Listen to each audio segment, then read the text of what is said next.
And we are on, ladies and gentlemen. I'm Richie Durwald, your stuttering host of Comfort Through Creativity. And boy, do we have a guest here today. He's amazing. You're going to see a lot of him, and his name is Nels Ross. It's kind of the cue to come in, Nels. That's Nels Ross. Nels? Oh. No, oh, there he is. Of course. Yes. Right now? Would you just come in for the Was I interview? late? Nels? Just my timing. It's always the timing. Sorry, Nels? bro. Okay, so Wait, should we try again, or was that good enough? No, that's good enough. In fact, I want people to actually, if you're going to be a face, I want people to see your face, Nels. So could you? Oh, yeah. I'm sorry. Yeah, yeah. You know, I was all set up to go outside, and you know how it is. Nels, you know, before we start, I think, as you've proved, there are certain artists, because I want to call a lot of different kinds of entertainment, or anything over the board that's creative. I want to put it under the category of art. I mean, I'm so happy that and I'm gonna just state this, we have a lot of people that are coming on that are I'm so happy that we have poets and photographers, obviously our musicians, we got people from the fashion world, and now we're going to finally bring in something where my comfort zone is heavy duty specialty act, but I'm going to call this division the Vaudevillians. Oh, all right. We're going to bring that back. We're going to educate the people who don't know what vaudeville even is. Tell them, Nels. Right? Tell them. Well, okay, so this would be like the 20s and 30s, especially when every town had its own vaudeville house or theater, and you'd have live entertainment. Imagine that, live entertainment. So yeah, that was the heyday of variety shows, and it truly was a variety like you described. Yeah, I mean, a real variety. I mean, you're obviously going to see singers and you're going to see comedians, but you'd see a magician, a ventriloquist, and like yourself, a juggler. Yes. So I don't know if you're prepared for this. I don't want to put you on the spot, Nels, but is there any kind of little demonstration, or could you tell us? I don't know. How can we explain you? Because I have told Nels for years that and this is a bad segue, this is terrible, but I have told Nels for years that he didn't have to be a juggler. He could just go on stage, and you kind of have that Dick Van Dyke style appeal, and I really digress there. I want okay, let's ask I know what you're saying, because the juggling for me, juggling is my thread, and I'm known as the juggling guy, but you've also always said, I don't know how to describe you, which I don't know, you can read that a couple of ways. I don't know what to say about you, but it's true. Juggling has always been a means for me. I'm not like a juggler. Oh my gosh. I go to these festivals and conventions and I watch these jugglers, my jaw goes to the floor, and I'm amazed. But for me, it's always been a way to connect with an audience. And that's what I try to do. So I know what you're saying. It could be anything. And as a matter of fact, I told you it might not have been the juggling with the accident that I had this year. And we could get into that later if you want. But tell us just a little bit about that, Nels, because if you're doing any kind of creative art, sometimes you have obstacles, be it mental or physical, and you are describing something physical. So just let everybody in on this. All right, here's what I'm going to do then. I'm going to raise the camera, and I should probably set it up a little bit of juggling first, okay? And I'll just tell you that even this. Let me stretch a little bit. I didn't have my workout today. Even this right here is not as easy for me as it used to be. I used to do this in my sleep, which was really annoying from my wife. Hello!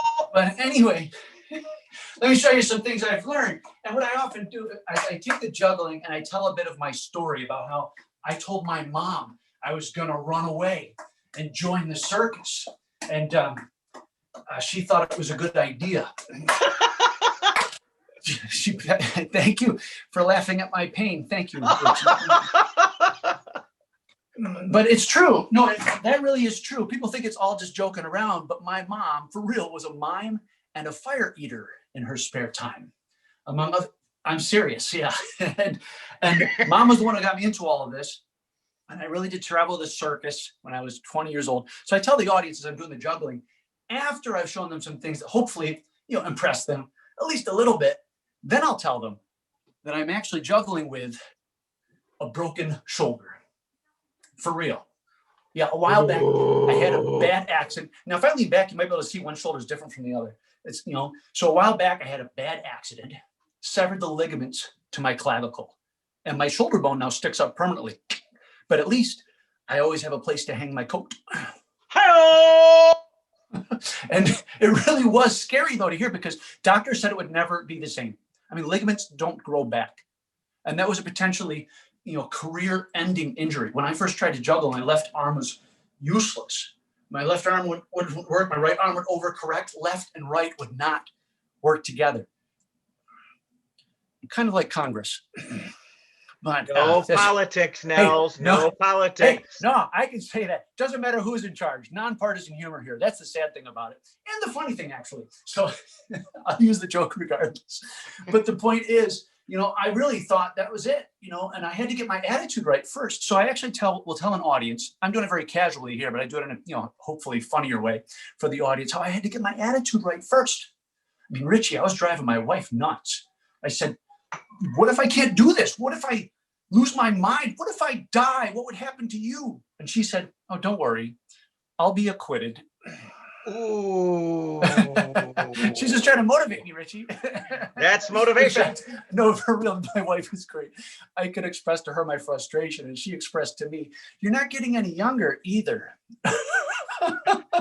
So there's a little bit of sarcasm in my house. You don't know that side of Elizabeth. Yeah, so anyway. Oh, but I want months. To. What? I want to know, but just before you do this, how many kids do you have, Nels? 5. That's a juggling act.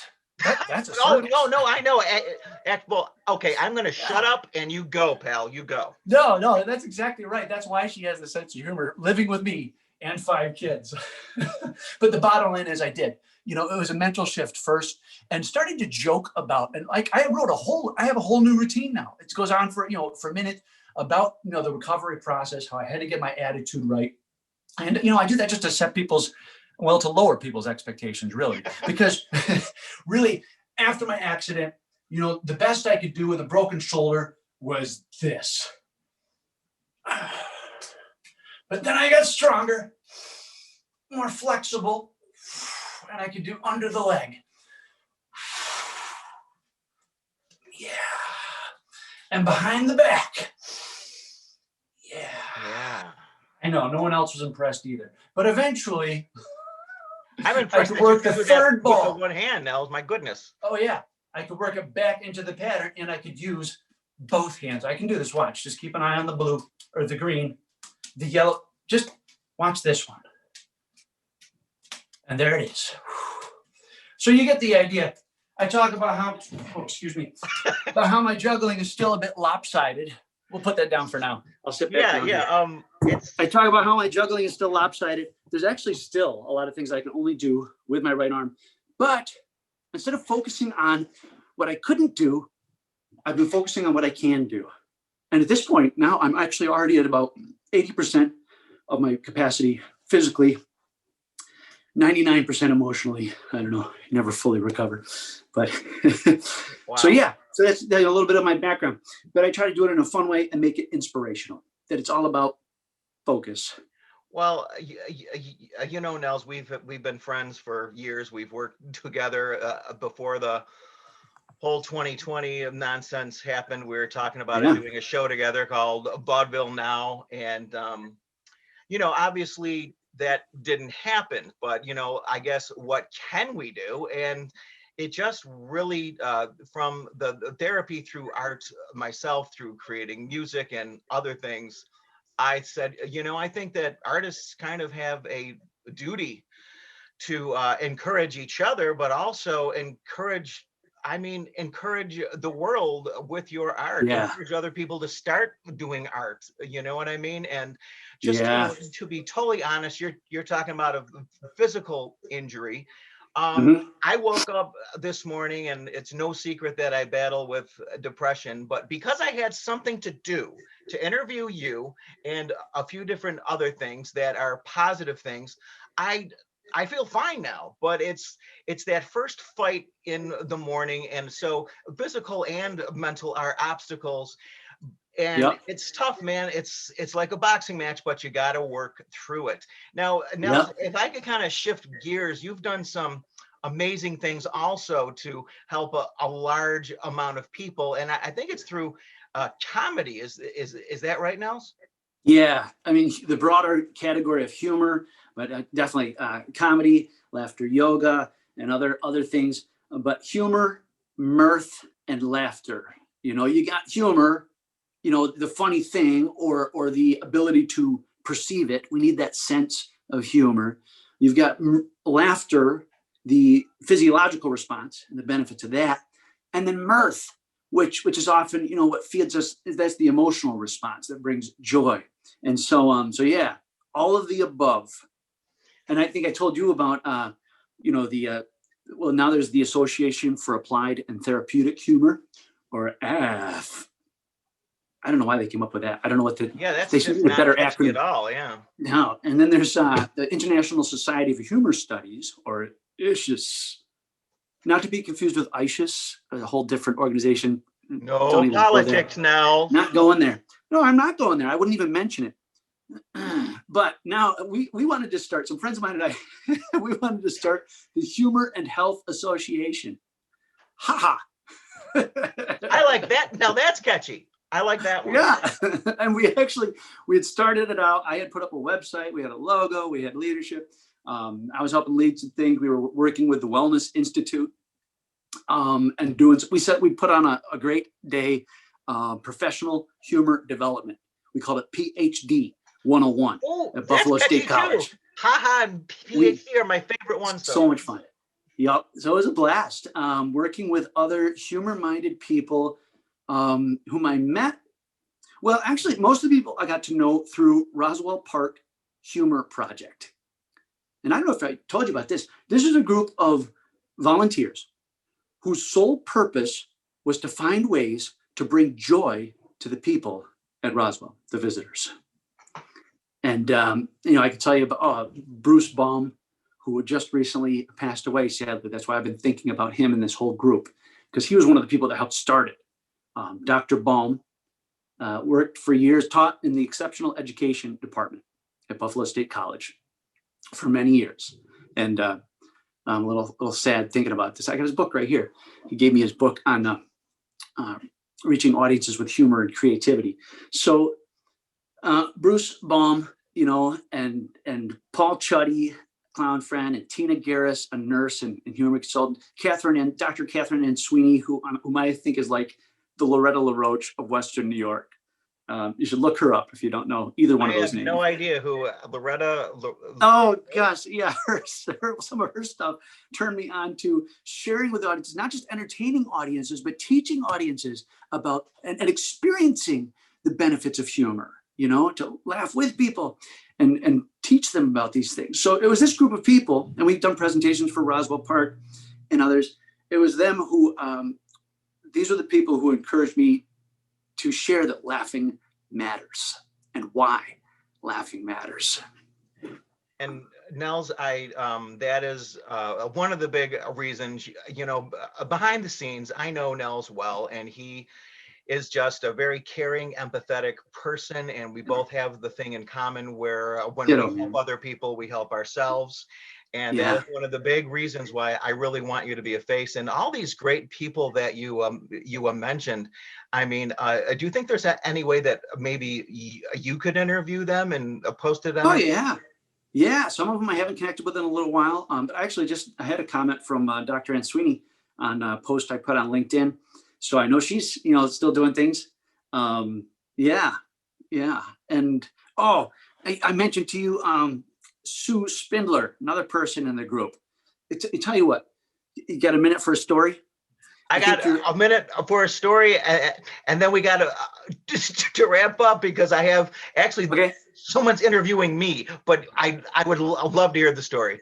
Okay, and then you can edit down if you need to cut some stuff out. Oh, this doesn't get edited. Oh no. Okay. All right. No time. I'll try to tell the short version. So Sue Spindler is one of the people I meet with, and I'll go back to Bruce for a second. We'd get together at like Lake Effect Diner and be having breakfast. And here's Bruce, his sense of humor. He'd come in with a urine sample bag and set it down on the table as we're getting ready for breakfast. And we'd be like, "Wow, what is that? Is that what we think it is?" And he'd say, "Oh, no.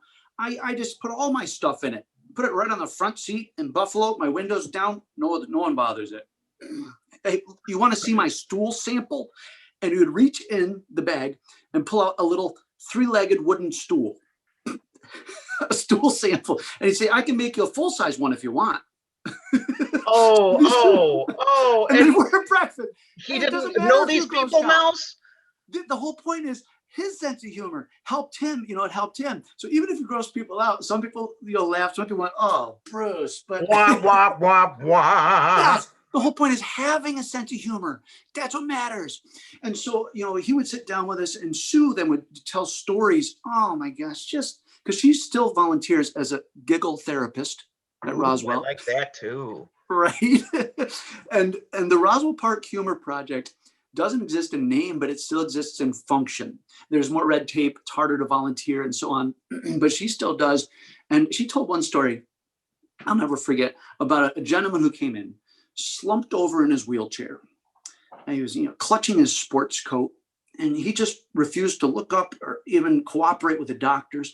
His sister, was pushing him in the wheelchair, nearly in tears. And the doctors didn't know what to do. They flagged in Sue to see if she might make a difference. She came in wearing her vest, her colorful buttons, and she tried to interact with the gentleman. He didn't pay any attention. So she talked to the sister and cracked a couple of jokes. The sister actually laughed out loud at one. And then Sue offered to this gentleman, she said, "Excuse me, may I give you a kiss?" And that got his attention. Yeah, I bet it did. Out of the blue, right? And he looked up, and she handed him a little foil-wrapped Hershey's Kiss. That's adorable. All it was. Yeah. That's all it was. But it broke the ice. And he cooperated with the doctors, had blood drawn and so on. And they actually got to sit and enjoy lunch together. And the laughter and the conversation flowed a little more freely. And at the end of the day, he saw her again. And he stopped the wheelchair. And he got up and he said, "You're a dangerous lady. And I hope to see you next time." Yeah. And then he waved off the wheelchair, and he stood up, and he walked out with his sister in his arm. And so we're just like, "Oh, Sue," because that's just an anecdote, right? Mm-hmm, but right. We've all seen it. We've seen the power of humor and play and fun and how it can uplift people. So that's why I share this message with the audience. It's not just the entertainment. I do things as an entertainer, as a speaker, as a teaching artist now, and I want to spread the joy. Pay it forward, man. And Nels, once again, that's why we really want you involved, because everything that you just said is under the same umbrella of creativity. Mm-hmm. We want to stretch the meaning of what it means to be an artist, and we want to stretch the meaning of what it means to create art in your imagination. All these things start in our imagination. The only person that's stopping us from doing it is ourselves. "Oh, that's not a good idea," or someone else shoots it down, that's ridiculous, or someone else is probably already doing that. We've heard it all. Thank goodness I grew up with some Vaudevillians, because nothing stopped them. So I'm asking everybody, if you're enjoying the page, if you're enjoying the group, please invite your friends to join. Even invite your enemies to join. Everybody's welcome here. And I just wanted to say thank you to Nels. And if the last time I think we had 3 people watching these interviews. So, Yeah. It spread. That's how it starts. It always I starts and know. it grows. That's how it starts.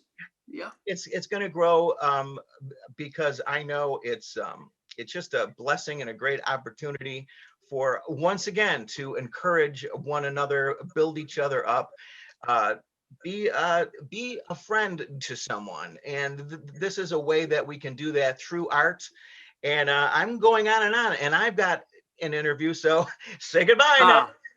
All right. Love you and the family. Everything you said, right back at you, man. All right, I love you, Nels. We'll see you later, bud. Catch you later.